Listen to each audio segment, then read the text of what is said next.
ingin mengajar sebuah materi tentang cara kerja salah satu sistem organ tubuh manusia, yaitu sistem pencernaan.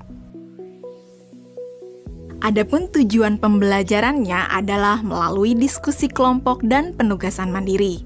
1. Murid dapat menjelaskan fungsi organ pencernaan pada manusia. Kedua, murid dapat membuat model dan menunjukkan cara kerja sistem pencernaan manusia.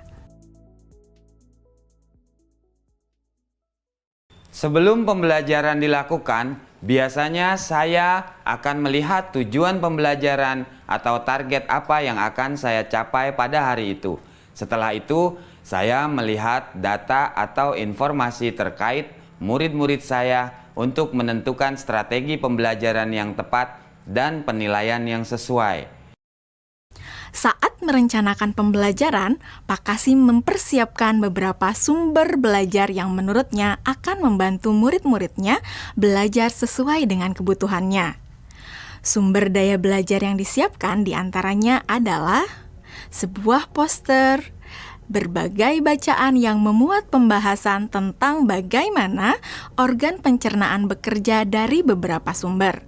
Ada yang berupa beberapa buku bacaan dengan tingkat kesulitan berbeda-beda, artikel sederhana, mengunduh sebuah video singkat yang sesuai dengan apa yang ia ingin anak-anak pahami, membuat kartu-kartu pertanyaan untuk membantu murid mengkonstruksi sendiri pemahaman mereka tentang cara kerja sistem organ pencernaan dengan menjawab pertanyaan. Sumber belajar yang beragam ini tentunya tetap sesuai dengan tujuan pembelajaran yang ingin dicapai, atau dengan kata lain mengimplementasikan diferensiasi konten.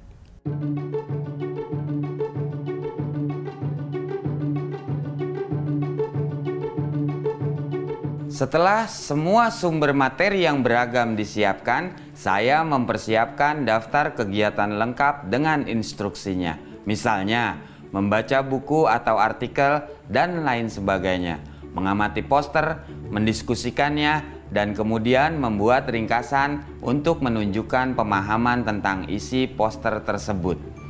Menjawab kartu-kartu pertanyaan. Aktivitas-aktivitas tersebut walaupun berbeda-beda, namun semuanya bertujuan agar murid memahami cara kerja sistem pencernaan. Assalamualaikum. Bagaimana kabar kalian? Waalaikumsalam. Baik, Pak. Hari ini kita akan mempelajari tentang sistem pencernaan manusia. Saya, Pak. Di awal pembelajaran, Pak Kasim memberikan penjelasan kepada semua murid yang ada di kelasnya tentang tujuan pembelajaran dan konsep kunci yang ia ingin anak-anak kuasai.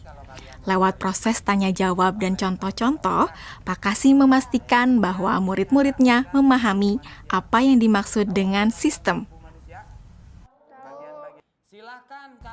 Pak Kasim meminta murid-murid bekerja dalam kelompok. Untuk penugasan kali ini, Pak Kasim telah mengelompokkan murid berdasarkan tingkat kemampuan murid membaca. Hal ini karena tugas pertama yang harus dilakukan oleh setiap kelompok adalah membaca materi bacaan terlebih dulu. Teks yang dibaca tiap kelompok sesuai dengan kemampuan membaca mereka. Selama proses murid melakukan kegiatan, saya mengobservasi dan memantau pemahaman murid-murid. Saya mendatangi tiap kelompok, mengajukan pertanyaan, dan memberi pertanyaan lanjutan kepada murid-murid yang memerlukan bantuan atau perlu diberikan tantangan lebih. Saya juga membuat catatan-catatan penilaian selama proses ini. Setiap jawaban murid, pertanyaan murid, saya perhatikan dan menggunakan informasi ini untuk menyesuaikan tingkat bantuan yang akan saya berikan pada murid atau berdiferensiasi proses. Sistem pencernaan adalah serangkaian jaringan organ yang bekerja untuk mencerna makanan. Organ pencernaan antara lain meliputi mulut, kerongkongan, lambung, usus kecil, usus besar, rektum, anus.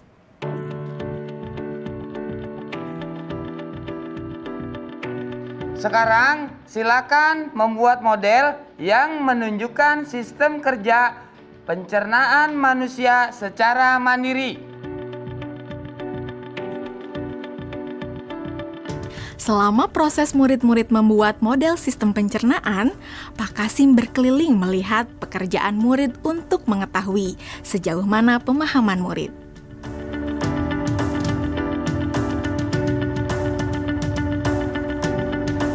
Di akhir pembelajaran, saya melakukan kegiatan refleksi, di mana refleksi tersebut digunakan untuk mengapresiasi murid, untuk mengetahui atau menilai sejauh mana pemahaman murid tentang topik yang sedang dipelajari, untuk mengetahui bagaimana perasaan murid-murid ketika melakukan proses pembelajaran. Ardas, Senang, Pak. Arjuna, Senang, Pak. dan tentunya semua ini dapat menjadi informasi bagi saya untuk